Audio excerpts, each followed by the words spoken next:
কয় বেদের মিয়া জোসনায় আমায় কথা দিয়েছে, মাহবুবী তার পেছন থেকে ঘাড় ধরেছে। ঘাত ধরে বললাম, বেদের মিয়া কবে তোকে কথা দিল ভাই? তোর 14 গোষ্ঠীর মধ্যে দেখলাম বেদের মিয়া নাই। কি কথা বলেন না কেন? রাগ করতেছেন আপনারা? গান যদি গাইতে হয় সত্য গান গাইবি, মিথ্যা কথা কেন বলবি? তোর কি চরিত্র খারাপ নাকি তোর বংশের দোষ আছে? গান গাইলে সত্যটা বলতে হবে। সত্য গান এক লাইন বলবো, বিরক্ত হবেন না তো? আব্দুল্লাহর পোলা মোহাম্মদ কথা দিয়েছে, কোরআন হাদিস শুনলে আল্লাহ জান্নাত দিবে। ঠিক না মেরে জোরকান? এটা সত্য না মিথ্যা? আব্দুল্লাহর পোলা মোহাম্মদ কথা দিয়েছে, কোরআন হাদিস শুনলে আল্লাহ জান্নাত দিবে। তাফসীর মাহফিলে যাইতে তোমার লাগবে কতক্ষণ? কোরআনের মাহফিলে আসতে তোমার লাগবে কতক্ষণ? কোরআন হাদিস শুনলে বন্ধু ভরে যাবে মন। ঠিক না বেটা জোরকান? নারায়ে তাকবীর। কবি নামের কলঙ্ক, নাম শুনেছেন তো আপনারা? শামসুর রহমান তো বলাই যাবে না, শামসুর শয়তান, শামসুর শয়তান। কিন্তু বিগত সরকারের আমলে এই লোকটার বিচার বাংলার জমিনে হয় নাই, কেউ কিছু বলার মতো ছিল না। কথা কন ঠিক কিনা? আসল কথা বাবা কেউ বলে না, বিপদ দেখলে টানা না না।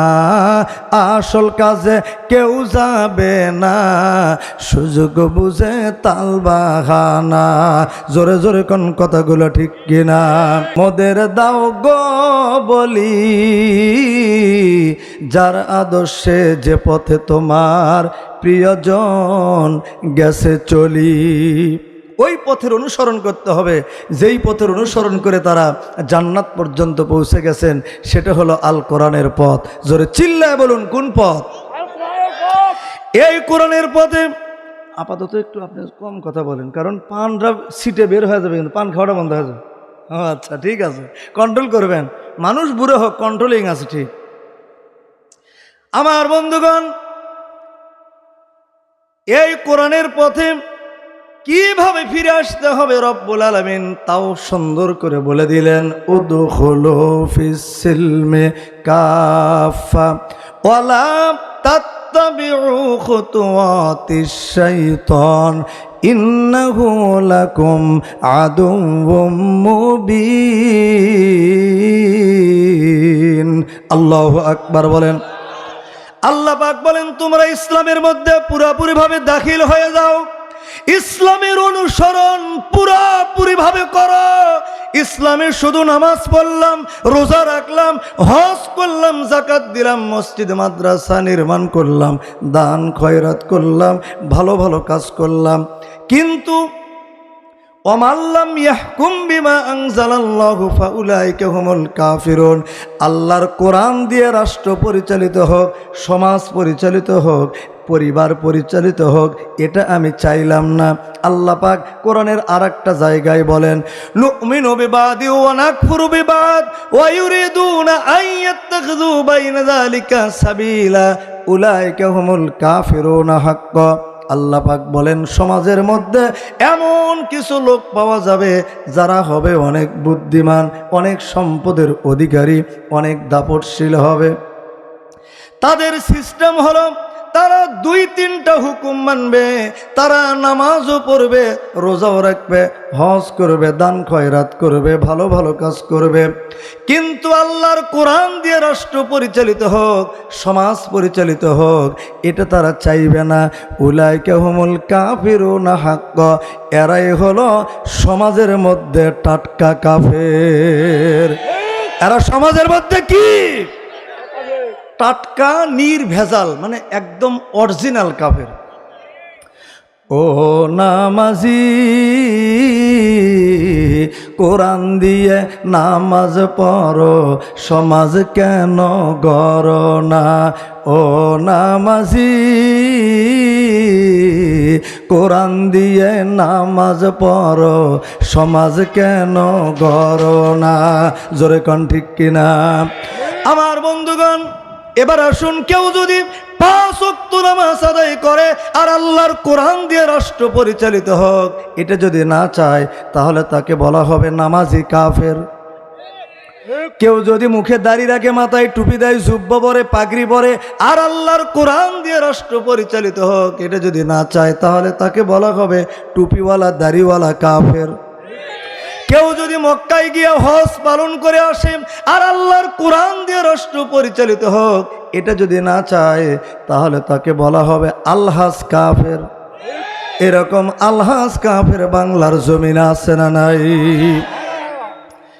এতক্ষণ পর্যন্ত যা কিছু আলোচনা করলাম, এখান থেকে ফিরে আসার নাম হলো তওবা। তাহলে আমার 1 নাম্বার আলোচনা ছিল 9টা বিষয়ের ভেতরে 1 নাম্বার আলোচনা ছিল তওবাকারী হিসেব, তওবাকারী হতে হবে। আল্লাহ পাক আমাদের সবাইকে এই 1 নাম্বার গুণ তওবাকারী বান্দা হিসেবে কবুল করুন। জোরে কোন আমিন। 1 নাম্বার গেল কি আমার এইভাবে একটা একটা করে 9টার বিষয়ে 9টার কথা আলোচনা করব, নাকি বিরক্ত হবেন আপনারা? একটা গেল, বাকি আছে কয়টা? 8টা। 2 নাম্বার, কোন গুণটা অর্জন করে একজন মানুষ জান্নাতের মেহমান হতে পারে? রব্বুল আলামিন বলেন আল আবিদুন, ইবাদতকারী। জোরে বলুন কি কারী? ইবাদত মানে 5 ওয়াক্ত নামাজ রোজার নাম শুধু ইবাদত নয়। আপনার সকাল থেকে নিয়ে ইবাদত শব্দের আরেকটা অর্থ হলো, পারিভাষিক অর্থ হলো আল্লাহর গোলাম হওয়া। কি হওয়া? আল্লাহর গোলাম ওই ব্যক্তি যখন অর্জন করবে, গোলামিত্ব যখন অর্জন করবে, তখন তার সকাল থেকে নিয়ে সন্ধ্যা পর্যন্ত সারাদিনের কর্মব্যস্ততা, ব্যবসা বাণিজ্য, দোকানপাট, ক্যানভাস, ভোটাভুটি, ইলেকশন, কোর্ট কাছারি, অফিস আদালত, সব কিছু যদি আল্লাহর গোলামির মধ্য দিয়ে হয়, হুকুমের মধ্য দিয়ে হয়, আল্লাহর রিজামন্দি খুশির মধ্য দিয়ে হয়, তাহলে ইবাদত করার সওয়াব দান করবেন কে? আমার বন্ধুগণ, এই যে হাজী সাহেব সারা রাত নফল নামাজ পড়া নিয়ে ব্যস্ত, নফল নামাজ পড়ে, আর সভাপতি সাহেব নফল ইবাদত করে না। উনি 5 বিবি রেল স্টেশনে চলে গেল এই শীতের ভেতরে, গিয়ে দেখে প্ল্যাটফর্মে অনেক গরিব অসহায় শীতে থরথর করে কাঁপতেছে। আমার বন্ধুগণ, হাজী সাহেব নামাজ নিয়ে ব্যস্ত আর উনি শীতের কাপড় বিতরণ করতেছেন গরিবদের মাঝে। এই হাজী সাহেবের চাইতে সভাপতি সাহেবের সওয়াব বেশি দিবেন কে? আরো জোরে বলুন। তাহলে আমাদের জীবনের সকল ক্ষেত্রে গোলামি করব কার? আরো জোরে বলুন। আল্লাহর গোলামির মধ্য দিয়ে যদি প্রস্রাব করতে বসি, মানে আল্লাহর হুকুম অনুযায়ী, তাহলেও প্রস্রাব করার মধ্যেও ইবাদতের সওয়াব দান করবেন কে? ঘুমের মধ্যেও সওয়াব দান করবেন কে? তাহলে 2 নাম্বার চলে গেল, শর্টকাটে বলে দেই যেহেতু অনেক লম্বা আলোচনা। তাহলে 2 নাম্বার আল্লাহর গোলাম হতে হবে। 3 নাম্বার যেই গুণটা অর্জন করতে হবে, রব্বুল আলামিন বলেন আলহামিদুন, প্রশংসাকারী। জোরে বলুন কি কারী? সব সময় প্রশংসা করব কার? কোরআনে কারিমে আল্লাহ পাক বলেন ওয়া ইযা আনআমনা আলাল ইনসানি আ'রাদা ওয়া নাআ বিজানিবিহি ওয়া ইযা মাসসাহুশ শাররু ফাযু দুআ ইন আরিদ। আল্লাহু আকবার বলেন। আল্লাহ পাক বলেন আমি যখন কোনো বান্দাকে নিয়ামত দান করি, টাকা পয়সার মালিক বানায় দেই, এই টাকা পয়সা নিয়ামত পেলে পরে তারা নিজেদেরকে বীর প্রদর্শন করে আমারে বলবান বুঝ দেখায়। আর যখন কোনো মুসিবতের মধ্যে পড়ে যায় তখন লম্বা চওড়া মোনাজাত শুরু করে দেয়। দেখেন না, যখন তুফান হয়, ঝড় হয়, টর্নেডো হয়, প্রচণ্ড ঝড় এসেছে, এই ঝড়ের মোকাবেলায় মানুষ থরথর করে কাঁপতে থাকে, আল্লাহ তুমি আমারে বাঁচাও, আমার ঘরটারে বাঁচায় দাও। আল্লাহ যদি কোনো রকম রহমত করে, এই যে কাল বৈশাখী ঝড় এখন তো আর আগেকার মতো নাই, আছে? আগে কিন্তু কাল বৈশাখী ঝড় আসার আগেই 15-20 দিন আগের থেকেই লোকজন, তখন তো বাঁশের খুঁটি ছিল ঘরে, তখন ওই খুঁটি পুরানো হয়ে গেছে, ওই খুঁটির পাশ দিয়ে আর একটা করে নতুন খুঁটি মানে আগের থেকেই ঘরের বাদন টাদন সব একদম মানে মজবুত করে নিয়েছে, প্রস্তুতি নিয়েছে, যেন কালবৈশাখী ঝড়ে যেন ঘর যেন উড়ে না যায়। অনেক সময় দেখা গেছে ঘর উড়িয়ে আর এক গ্রামে নিয়ে গেছে। এরকম ইতিহাস আছে না? এখানেও হয়েছে। এই কালবৈশাখী ঝড় আসলে মানুষ ঘরের মধ্যে থেকে শুধু দোয়া ইউনুস পড়তে পড়তে মনে করেন অস্থির হয়ে যেত, বলতো আল্লাহ তুমি আমারে বাঁচাও, আমার ঘরটারে বাঁচায় দাও আল্লাহ। আল্লাহ যদি কোনো রকম রহমত করে তার ঘরটারে বাঁচায় দেয়, পরের দিন সকালবেলা উঠে, আপনাদের পাশে বাজার আছে কি? বাজারের নাম কি? জীবনপুর। মনে করেন জীবনপুর বাজারে গিয়ে চা খাইতেছে আর বড় বড় গল্প দিতেছে, কয় আমার বাবা বড় বুদ্ধিমান ছিলেন, কয় পাকা শালকাঠের খুঁটি দিয়েছিলেন আর তাল গাছের চৌকাঠ দিয়েছিলেন, তাছাড়া কি ঘর টিকতো? সে ধাক্কা লাগছিল। আল্লাহ কয় দেখ বাঁচাইলাম আমি, কানলো আমার কাছে, আর এখন দেখি প্রশংসা করে বাপের আবার তাল গাছের। কি মানুষের অভ্যাস এরকম নাই? বিপদ কেটে গেলে, বিপদ আসলে আল্লাহর কথা খুব মনে পড়ে, বিপদ কেটে গেলে আল্লাহর কথা স্মরণ থাকে না। এই জন্য তাওহীদের দাবি হচ্ছে মানুষ যেন প্রত্যেকটা ক্ষেত্রেই আল্লাহর প্রশংসা করে, আল্লাহকে ধন্যবাদ দেয়। এবার আসুন, এটা গেল কোরআনের আয়াত, প্রশংসা নিয়ে একটা আয়াত গেল। এবার আসুন রাসূলুল্লাহর হাদিসের মধ্যে কি বলে। আল্লাহর নবী বলেন, ক্বালা সাইয়্যিদুনা রাসূলুল্লাহি সাল্লাল্লাহু আলাইহি ওয়াসাল্লাম, কলবুন শাকিরুন রাসুন সাজিদুন লিসানুন যাকিরুন হারামাল্লাহু আলাইহিন নার আও কামা ক্বালা আলাইহিস সালাতু ওয়াসসালাম। রাওয়াহুল বুখারী। বুখারী শরীফের হাদিস। আল্লাহর নবী বলেন, তিন ব্যক্তির জন্য দোজখের আগুন হারাম। কয় ব্যক্তি? জোরে বলুন। শুনতে মন চায় কি চায় না? তাহলে গভীর মনোযোগ দিতে হবে। সোনার আব্বাজিরা ভালো করে খেয়াল করেন। এক নাম্বার হলো কলবুন শাকিরুন। এই কলব দিয়ে যারা আল্লাহকে অধিক পরিমাণে ধন্যবাদ দিবে, প্রশংসা করবে, তাদের জন্য করে দোজখের আগুন হারাম। চিৎকার মেরে বলুন সুবহানাল্লাহ। আল্লাহ পাকের প্রশংসা কেন করবেন না? এত সুন্দর আসমান বানাইছেন কে? তাহলে হাতটা বের করেন তো, সিংহের মতো গর্জন দিয়ে মর্দে মুজাহিদের মতো বলতে হবে, এই আসমান সৃষ্টি কার? হ্যাঁ মুসলমান, জোরে সরে বলতে হবে, জমিন কার? বাতাস কার? পানি কার? আগুন কার? আমরা কার? বউ কার? সি সি সি নাউজুবিল্লাহ। আল্লাহর বউ আছে? বলতে হবে বউ আমার। বউ কার? যারা বিয়ে করেন তারা আবার বলে না, খবরদার। তাহলে এত রাগ করলেন আপনারা? দেখলাম আপনাদের ঘুমটুম ধরছেন নাকি জাগ্রত আছেন। তাহলে এত সুন্দর কথা বলার শক্তি দিলেন কে? দেখার শক্তি দিলেন কে? সেই আল্লাহর প্রশংসা কেন করবেন না? কবি আফসোস করে বলেন, এই নীলাকাশ আর সবুজ পৃথিবী সবই তোমার দান। বলেন, এই নীলাকাশ আর এগুলো তো মুখ দিয়ে বের হবে না। আচ্ছা, আল্লাহর প্রশংসার গান গাইলে গুনাহ হবে না সওয়াব হবে? তো এগুলো তো বের হয় না। এখনই যদি একটা শিল্পী এসে এখানে গান গাইতো, দেখতেন শ্রোতারা গান পারুক আর না পারুক তাও ঠোঁট নাড়াবে আর হো হো হো করবে। কথা গান ঠিক না বেঠিক? অথচ বাংলাদেশের অধিকাংশ শিল্পী মিথ্যা গান গায়, যে গানের কোনো গানের সাথে বাস্তবতার কোনো মিল নাই। এমন গান বাংলাদেশে আছে না নাই? একটা উদাহরণস্বরূপ বললেই বুঝবেন, হয়তো আপনাদের এলাকাও আছে। এক ছেলে গান গাইতেছে, কয় বেদের মিয়া জ্যোৎস্নায় আমায় কথা দিয়াছে। এই গান আছে আপনাদের এলাকায়? গান আছে, বেদের মেয়ে আছে, জ্যোৎস্না। তাহলে বেদের মেয়ে জ্যোৎস্না তাহলে কথা দিল কিভাবে? আগেই কথা দিয়েছিল। কি সুন্দর মিথ্যা গান গাইতেছে, কয় বেদের মিয়া জ্যোৎস্নায় আমায় কথা দিয়েছে, মাহবুবী তার পেছন থেকে ঘাড় ধরেছে। ঘাত ধরে বললাম, বেদের মিয়া কবে তোকে কথা দিল ভাই? তোর 14 গোষ্ঠীর মধ্যে দেখলাম বেদের মিয়া নাই। কি কথা বলেন না কেন?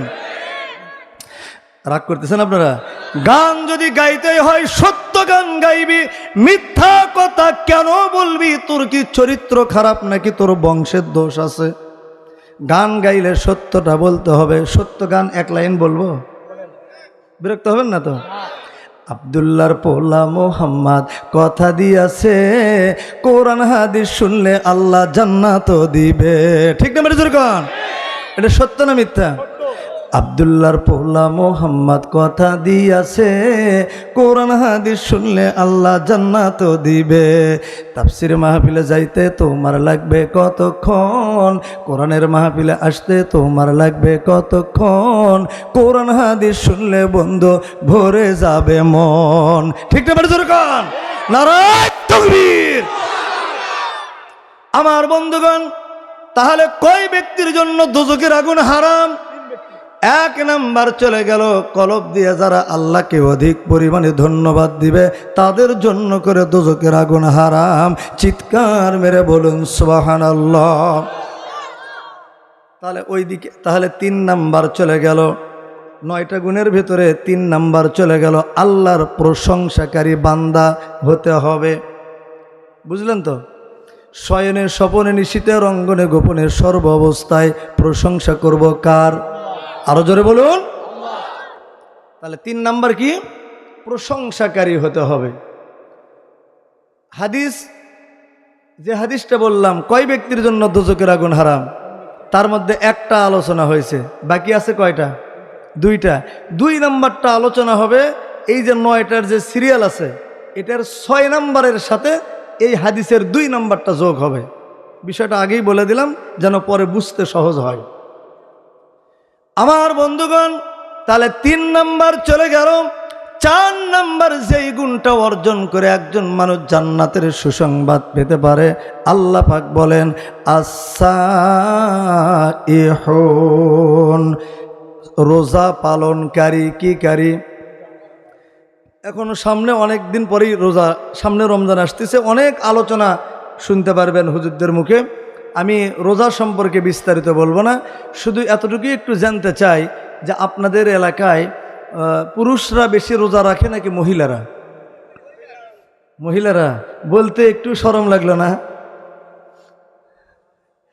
আচ্ছা, দেখবেন যাদের শরীরে অনেক গোশত, মোটা মানুষ, সুটাম দেহের অধিকারী, তারাই রোজা রাখে না।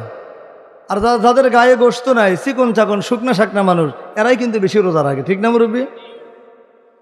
এইরকম এক মোটা সোটা মানুষ দেখি যে ইফতারির আয়োজন করে ওই বন্ধু বান্ধবদেরকে নিয়ে বাজারের এক বারান্দায়, এক দোকানের বারান্দায় অনেক বড় আয়োজন করে ইফতারির। আমি একদিন একা একা পাওয়ার পরে ওনাকে জিজ্ঞাসা করলাম, ভাই আপনি যে রোজা না রাখে যে ইফতারি করেন, তা ইফতারি করতে শরম লাগে না আপনাকে? খারাপ লাগে না?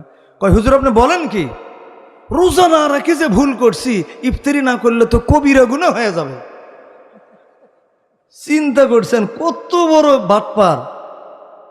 আমাকে বলতেছে হুজুর হাসরের মাঠে আল্লাহ যদি আমাকে ধরেই বসে আর যদি বলে এ হতভাগা পোড়া কপাল, এই বেটা রোজা নয় না রাখলি, ইফতারিটা কেন করিস নাই, তখন যেন আল্লাহ বলতে পারি আল্লাহ রোজা না রাখলেও ইফতারি কখনো কাজা হয়নি।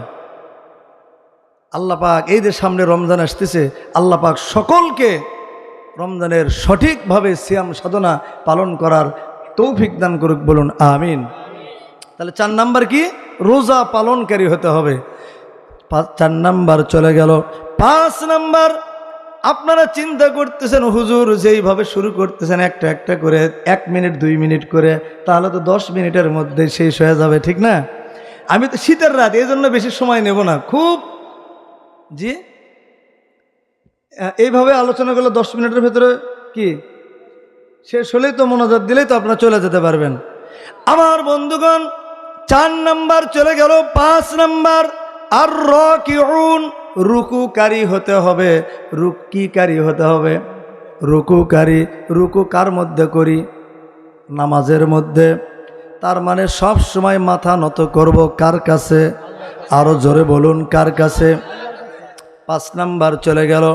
6 নাম্বার, যেই গুণটা অর্জন করে একজন মানুষ জান্নাতের মেহমান হতে পারে, রব্বুল আলামিন বলেন আস-সাজিদুন, সেজদাকারী। জোরে বলুন কি কারী? সেজদা কার মধ্যে হয়? ওই ঘরের মধ্যে কি হয়? নামাজ হয়। নামাজে আমার বন্ধুগণ নামাজটা কিভাবে আদায় করতে হবে রব্বুল আলামিন বলেন, আল্লাযীনা হুম ফি সলাতিহিম খাশিউন। আল্লাহু আকবার বলেন, আওয়াজ দিয়ে করেন আল্লাহু আকবার। আল্লাহ পাক বলেন, যখন তোমরা আল্লাহর নামাজে দাঁড়ায়া যাও, নামাজটা খুশু খুজুর সাথে, ধৈর্যের সাথে, নামাজের হুকুম আহকাম আরকান রুকু সেজদা যা কিছু আছে তোমরা সুন্দর করে করে আদায় করে দাও। আর এই সুন্দর নামাজের মধ্য দিয়ে আল্লাহ পাকের মেরাজ তোমাদের জন্য নসিব হয়ে যাবে। আর এই সুন্দর নামাজের খাতিরে আল্লাহ পাকের জাহান্নাম তোমাদের জন্য হারাম হয়ে যাবে। চিৎকার মেরে বলুন সুবহানাল্লাহ। 3 ব্যক্তির জন্য দোজখের আগুন হারাম। আল্লাহর নবী বলেন, 1 নাম্বার কিন্তু আগেই আলোচনা হয়েছে, এবার 6, আমি তো আগেই বলেছি তাই না, যে 6 নাম্বারের সাথে হাদিসের 2 নাম্বার। 2 নাম্বার কোন ব্যক্তির জন্য দোজখের আগুন হারাম?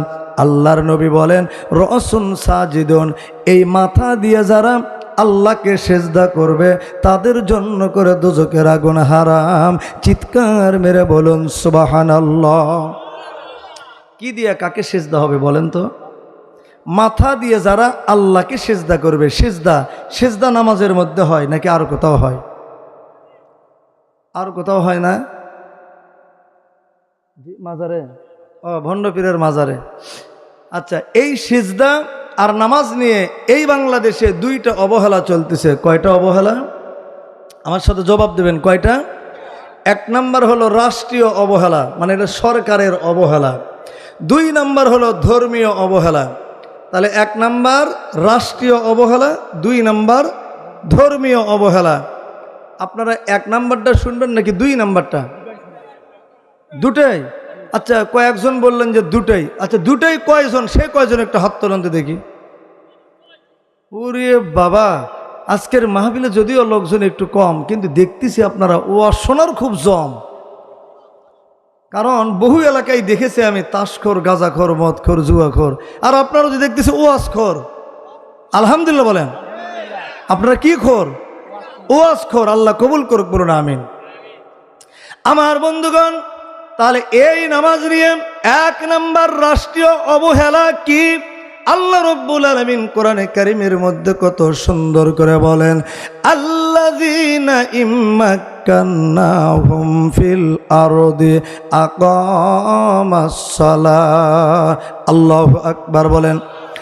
আল্লাহ রাব্বুল আলামিন বলেন, আমি যখন কোনো বান্দাকে দেশের সরকার বানাই, দেশের প্রেসিডেন্ট বানাই, দেশের সরকারকে 4টি দায়িত্ব দেই, তাহলে বাংলাদেশ সরকারের উপরে আল্লাহর দায়িত্ব কয়টা?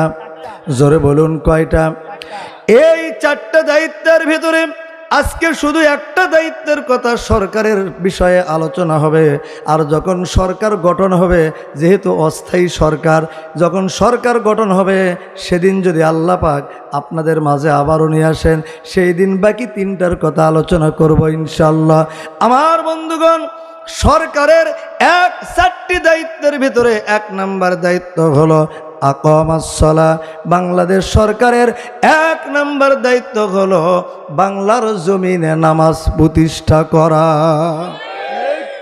বাংলাদেশ সরকার মাননীয় প্রধানমন্ত্রী যদি তার সংসদে এই আইন যদি তিনি পাশ করতেন যে বাংলাদেশের মসজিদগুলোতে যখন আজান হয় তখন 20 মিনিটের জন্য দোকানপাট, ব্যবসা বাণিজ্য, অফিস আদালত সব কিছু বন্ধ রেখে ওই জামাতের সাথে মসজিদে গিয়ে বাধ্যতামূলক নামাজ আদায় করতে হবে।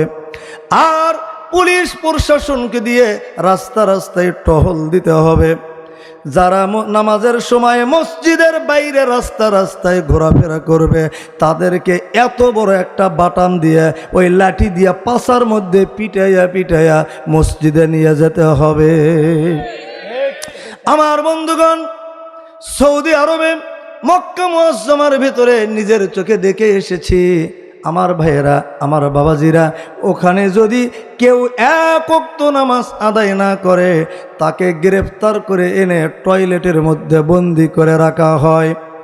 2-3 ঘন্টা থাকার পর আর যখন টয়লেটের গন্ধে আর সহ্য করতে পারে না, তখন তাকে ওই টয়লেট থেকে বের করে এনে ওযু করাইয়া 100 রাকাত নফল নামাজ পড়াইয়া তারপরে তাকে ছেড়ে দেয়।